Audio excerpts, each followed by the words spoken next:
Attention Gfuel photographers.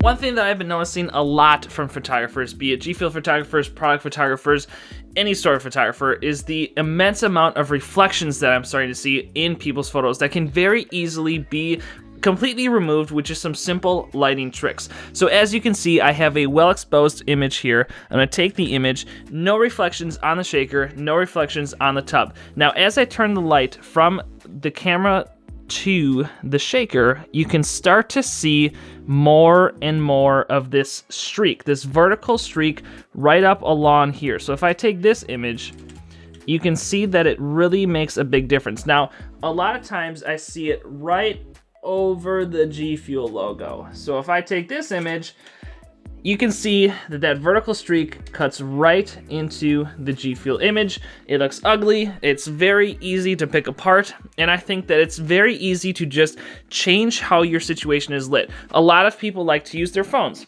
If I take my phone and put this reflection on there, so in this case, because of how I'm exposing this shot, it's not as prominent, but you can see right here you can see this streak that goes right through the Gfuel logo. Very easy to remove by gone, completely gone.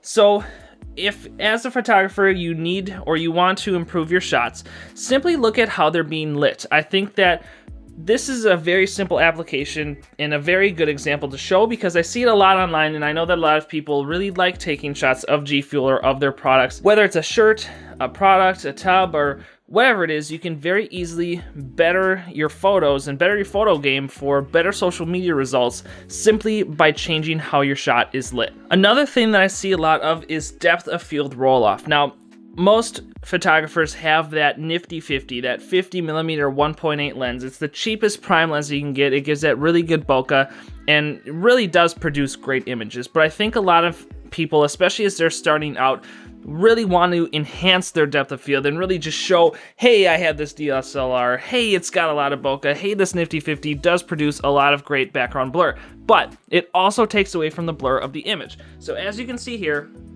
right around this area here, you start to see this depth of field roll off. So if I were to take this image right as it sits right now, you can start to see off the side of the shaker how that just rolls right off and how that depth of field really just dissipates and totally disappears.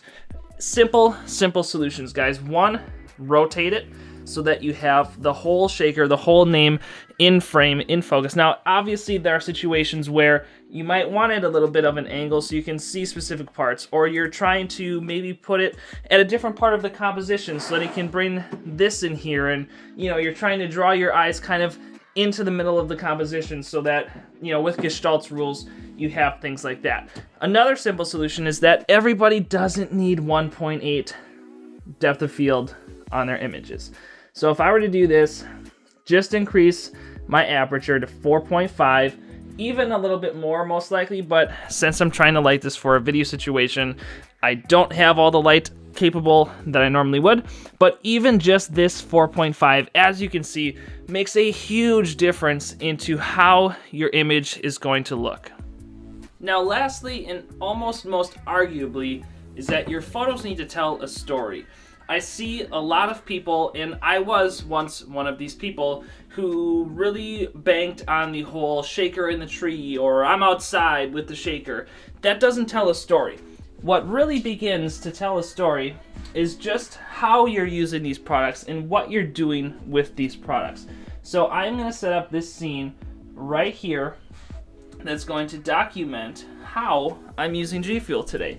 And I think that if more people start to take notice of this and really start to act upon this, we're really going to enhance how our storytelling ability improves over the next few months or years, or however many people watch this video, whenever they watch this video.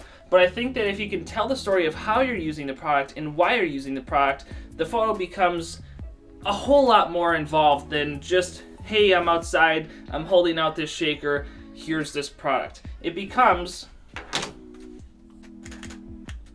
that.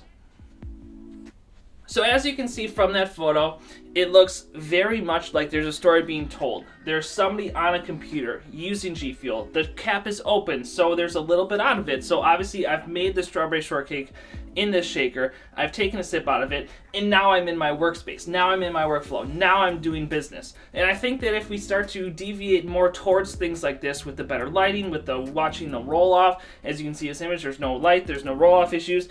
It just works. And I think that if we start to utilize these little features, everybody's phototelling ability will improve tenfold, and I think that no matter what it is that you're using to tell your story will become a whole lot more involved than it is now. I hope you learned something with this video today. If you did, please smash that like button. Feel free to share this video to anybody that you know looking to get into photography. I'd love to help anybody out, so if anybody has questions, feel free to shoot me a message, and until next time, I will see you on the internet.